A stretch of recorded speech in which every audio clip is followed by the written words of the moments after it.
Thanks for clicking on the video. Pada Mei 2018, sekitar 50 orang bertopeng tiba-tiba menyerbu fasilitas latihan klub Sporting CP di Alcochete, Portugal. Mereka membawa tongkat, mereka membawa sabuk dan benda tajam, menciptakan suasana mencekam di pusat latihan tersebut. Selamat datang di Suara Gary Channel. Jangan lupa like, share, dan subscribe channel ini biar channel ini semakin berkembang dan terus bisa memberikan manfaat buat teman-teman semua. Terima kasih.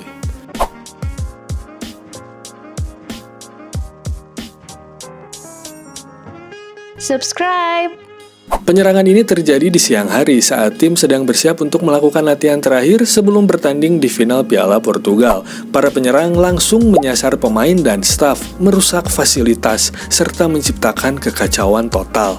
Dalam peristiwa ini, teman-teman, beberapa pemain mengalami luka fisik akibat serangan benda tajam. Sang pelatih pun mencoba menenangkan situasi ini, tetapi tidak mampu berbuat banyak menghadapi amukan massa yang terorganisir.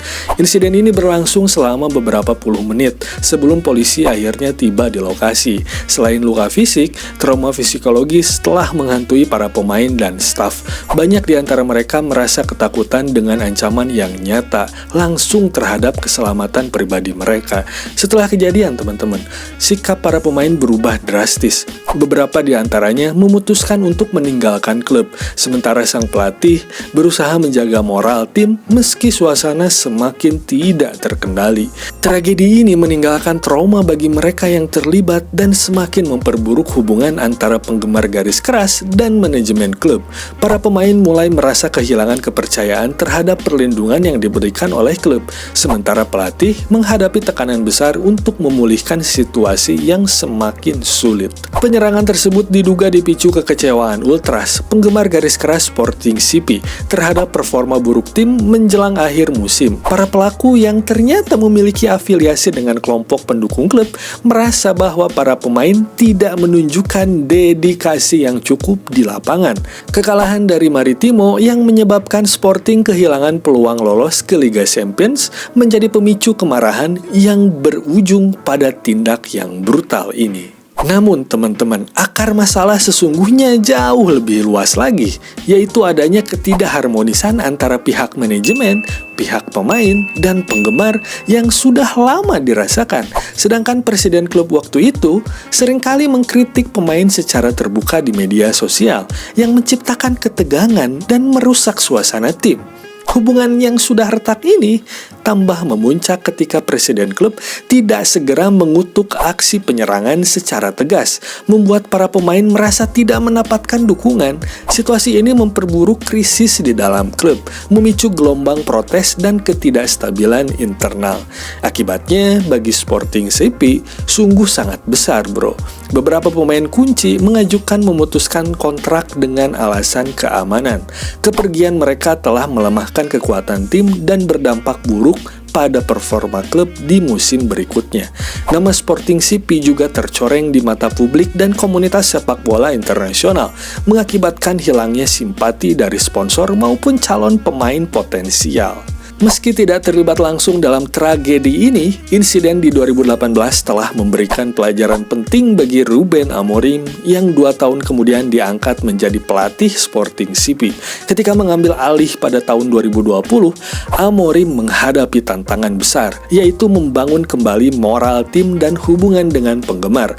Trauma masa lalu masih membayangi klub loh, tetapi Amorim berhasil menerapkan pendekatan berbasis empati dan komunikasi yang memperbaiki hubungan antara pemain, manajemen, dan supporter. Di bawah kepemimpinannya, Sporting CP kembali menjadi kekuatan dominan di Liga Portugal. Bahkan, secara mengejutkan berhasil memenangkan gelar Liga pada tahun 2021 setelah 19 tahun penantian. Kesuksesan ini tidak hanya membuktikan kapasitas kepemimpinan Amorim, tetapi juga menunjukkan bagaimana insiden kelam masa lalu dapat menjadi motivasi untuk perubahan pemikiran yang lebih positif. Amorim berhasil menanamkan budaya solidaritas dan menghapus aura konflik yang selama ini melekat pada Sporting CP. Kisah sukses Ruben Amorim bersama Sporting CP ini menarik perhatian klub-klub besar Eropa tentunya, yang pada akhirnya dia menerima tawaran untuk menjadi pelatih Manchester United. Pelajaran yang didapat dari hubungan secara emosional dengan Sporting CP yang terbentuk di tengah trauma sejarah klub telah menjadi modal penting bagi Amorim dalam menghadapi tekanan besar di Inggris. Amorim dikenal memiliki kepribadian yang keras kepala namun karismatik.